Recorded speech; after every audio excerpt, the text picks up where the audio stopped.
karakternya itu susah ngelawan. Karena apa? Kita nanam pohon cabai pun kalau dia mau tingginya bagus, terus ininya apa, ranting-rantingnya bagus, disanggahnya dari masih kecil biar bagus pakai bambu, jadi bagus nanti.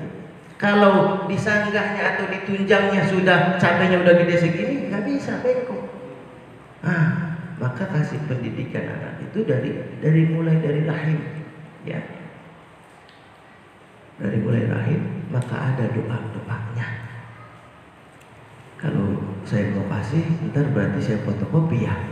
Jadi ada doa dari mulai sebulan, 2 bulan, ntar bahkan 7 bulan.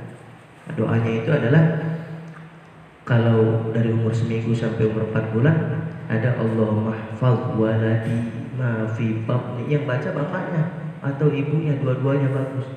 Ma fi batni, saya lupa tuh, udah lama ya kemarin. Saya lupa. Umi hafal nih. Ya, ada itu doanya. Allahumma ja'alni waladan sholihan muti'an laka wa li rasulika wa mujahidan fi sabilik wa birran bi walidayya muhibban lil fuqara'il masakin bi rahmatika ya arhamar rahimin. Dan nanti ketika 9 bulan udah mau menjelang apa namanya kalau mau lahiran itu, udah mau mulai mulus-mulus begitu. Nah, doanya ada lagi. Hanan waladat Maryam, Maryam waladat Isa, ukhruj ya ayyuhal walad bihaqqi malikil ma'bud. Biar cepet, biar enggak disesar. Serem disesar itu. Nah, itu ada doanya. Dibaca, iya nanti di fotokopi. Hanan waladat Maryam, Maryam waladat Isa. Itu bahkan udah hasil riset ini Bu Haja. Kiai itu kan anaknya 5. Itu si bidan yang ke rumah, katanya kesungsang apa itu, apa? Palanya ada di mana gitu, nggak paham saya juga dengerin cerita guru. Begitu dibacain itu tiba-tiba langsung kemana, palanya langsung ke bawah. Udah sejak keluar nggak ada berapa menit, licin gitu cepet. Nah itu doanya itu. Hanan, hafal ya? Udah pernah dengar? Belum? Kemana aja? Hanan waladat Maryam, Maryam waladat Isa, ukhruj ya ayyuhal walad bihaqqi malikil ma'bud. Dibaca cerah keluar. Kadang-kadang udah pembukaan 7 lama dari pagi sampai malam belum keluar ya, susah. Nah itu dibacain, ditiup ke air selama 7 hari, ntar pas udah mau mulus-mulus diminum cepet. Tahu keluar aja gitu, enak, nggak berasa gitu. Kasihan kadang kalau ngeliat begitu ya. Iya, jadi satu penyakit kumpul semua. Nah itu doa-doanya. Maka ngebentuk karakter anak itu dari kecil. Karena maka anak-anak sekarang itu luar biasa. Kalau dikasih tahu, mama kayak ustazah aja, kadang begitu ngelawan. Dari kecil diajarin. Kesatu. Yang kedua adalah nafkah. Kalau kecampur aja dikit sama nafkah yang haram, keras hatinya, susah diaturnya. Badar kalau tahu bilang badung banget, nggak bisa dibilangin. Kan ada yang begitu ya. Badarnya nggak ketulungan.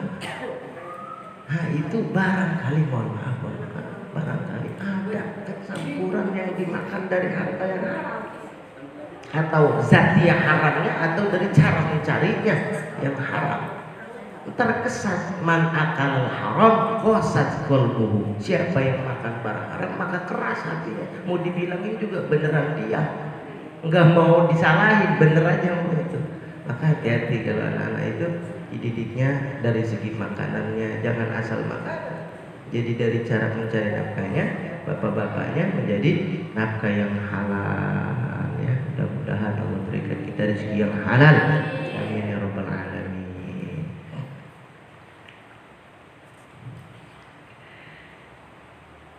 Berarti nanti mau difotokopi nih, apa gimana? Fotokopi aja ya, biar nggak pada ngehana ngelamun. Kalau itu makan bisa dilihat ya, nggak bisa baca juga dilihat-lihat ya, nggak apa-apa. Cuman ini banyak coret-coretan tuh, gimana ini saya belum tulis, nggak keburu gua aja. Iya, jadi seenggaknya kalau di fotokopi mah enak gitu, di rumah juga baca ibu, baca aja. Pas anaknya denger, ibu baca apa? Ini baca ini, ibu paham, kakak gue baca doang ini, nggak tahu apa. Iya, dibaca aja. Nah itu Jadi bandingannya wanita solehah itu 1 dibandingkan yang laki-laki yang tidak soleh 1000. Berarti luar biasa mulianya.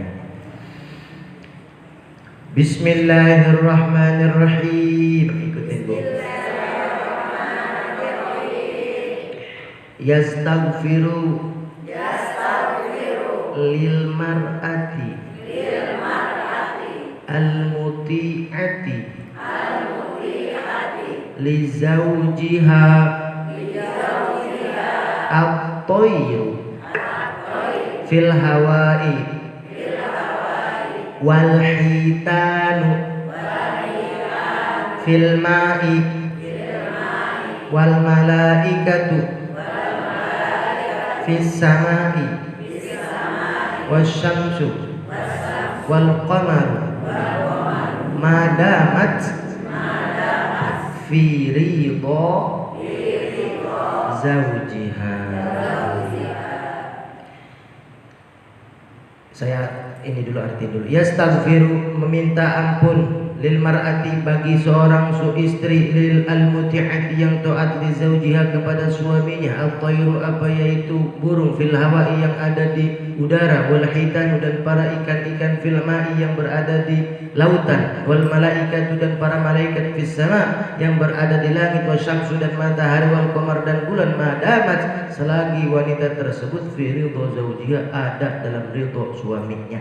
Jadi ikan yang ada di laut berapa triliun ikan semuanya tuh, matahari, para malaikat, bulan, semuanya meminta ampun kepada Allah untuk wanita yang taat kepada suaminya. Minta ampun dosanya, ya Allah ampuni dosa si fulan ini, dia udah taat kepada suaminya. Bukan makhluk doang, tapi seluruhnya, matahari, bulan, minta ampun kepada Allah buat minta ampun dia dosa-dosa si istri tersebut yang taat kepada suaminya. Luar biasa ya, diampunin dosa-dosanya, amin ya rabbal alamin ya. Wal malaikatu para malaikat kan banyak ya. Malaikat itu kalimat isim jamak, kalau mufradnya kalimat tunggalnya adalah malakun, malak ya, malak Jibril, malak Mikail namanya malakun. Kalau malaikah itu namanya para malaikat jamak. Nah sedangkan malaikat itu banyak yang luar biasa. Ada namanya Baitul Ma'mur, tempat tawafnya para malaikat. Kalau dilempengin dari Ka'bah itu pas di atasnya itu, di langit yang lempengan Ka'bah itu atasnya Baitul Ma'mur namanya, tempat tawaf para malaikat. Nah setiap harinya para malaikat, ribuan malaikat masuk ke situ, itu tanpa keluar lagi, tiap hari masuk berapa triliun malaikat yang udah ada di situ. Nah itu minta ampun kepada Allah buat seorang istri yang taat kepada suaminya. Mudah-mudahan ya kita termasuk wanita atau ibu-ibu atau para istri yang diampuni dosanya ya Allah Subhanahu wa taala, karena dengan sebab adanya taat kepada suaminya. Cuma emang godaannya berat ya, godaannya berat, susah kayak begitu itu. Yang ada tuh kita maunya marah aja gitu kan, kesel aja gitu. Maka di sini disiapkan oleh Allah Subhanahu wa taala hadiah artinya upah. Kalau orang yang taat begini diupahin semuanya. Maka Sayyidatina Hajar, ibunda Sayyidi Ismail alaihi salam, itu ketika menjalankan perintah, karena taat kepada suami perintah bukan? Perintah Allah Subhanahu wa taala, perintah. Maka ketika Sayyidatina Hajar menjalankan perintah Allah Subhanahu wa taala, Nabi Ibrahim membawa anak dan istrinya yakni Sayyidina Ismail, begitu ditaruh jauh di lembah, naik gunung turun gunung, naik gunung turun gunung, ditinggalin sendiri berdua sama anaknya.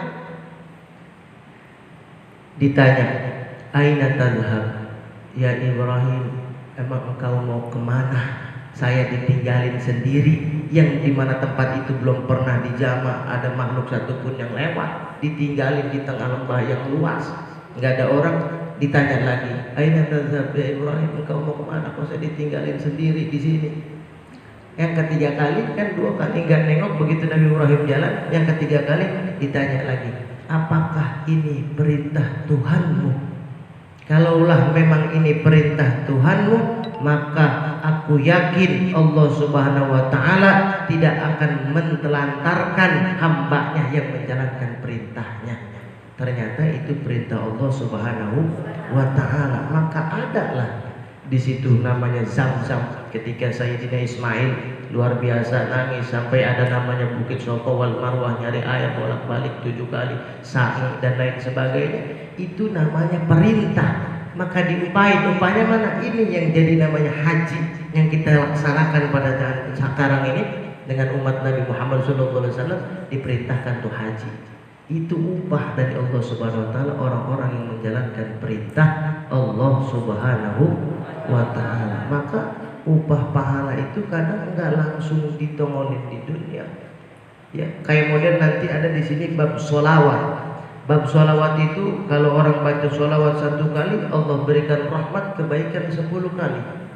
Karena rahmat Allah enggak kerasa tiba-tiba, maka orang kayaknya biasa aja sama sholawat. Tapi kalau diibroskan, dikeluarkan pahala itu, maka yakin orang udah nggak mau ngapa-ngapain, udah baca sholawat aja.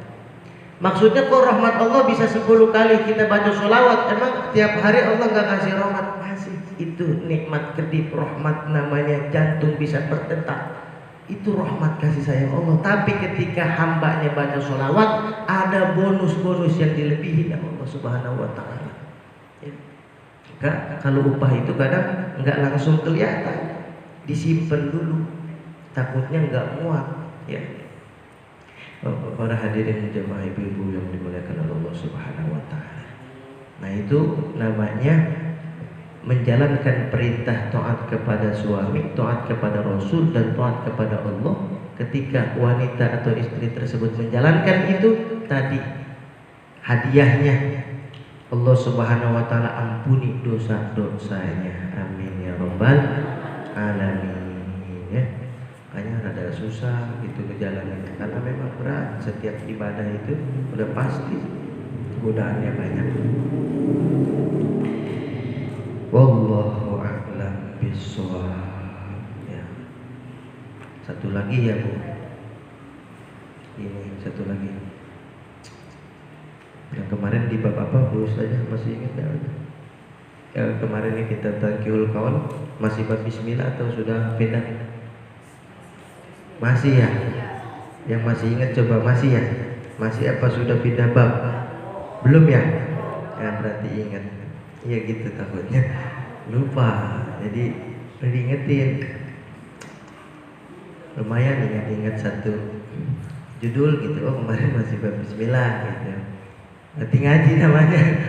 Nang suka lupa, banyak urusan jadi banyak yang lupa. Bismillahirrahmanirrahim. Allahumma sholli ala Sayyidina Muhammad wa ala ali Sayyidina Muhammad. Di bab yang ketiga, fadilah bismillah. Tapi nomor hadisnya sudah lewat dari yang kedua. Ya. Jadi bacaan bismillah kemarin masih ingat? Ibu masih ingat bismillah bacaannya? Bismillahirrahmanirrahim. Nah, dalam bismillah itu ada lafaz bismi. Mim itu ada buletannya.